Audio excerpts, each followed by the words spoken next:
Now from Place Ministries, another inspirational moment. Welcome back to Your Place. Mark 8, 23 and 24 says, "So Jesus took the blind man's hand and led him out of the village. Then he spit on the man's eyes and put his hands on the man and asked, 'Can you see now?' The man looked up and said, 'Yes, I see people, but they look like trees walking around.'"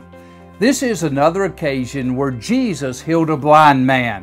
This healing came in two phases.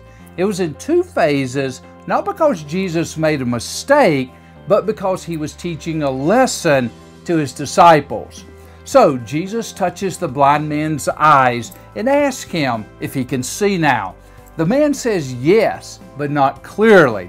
In other words, I'm not blind and I can see more than I've ever seen, but things are still not in focus. This is the same as what the disciples at the time were able to see from a spiritual perspective. And I believe the same is true for many of us today. We are no longer blind, but we still aren't able to see clearly what it means to walk with Jesus and be His disciple.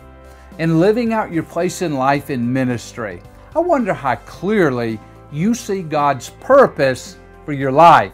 I wonder if you're able to make the connection between how He's gifted you in order to use you in His work.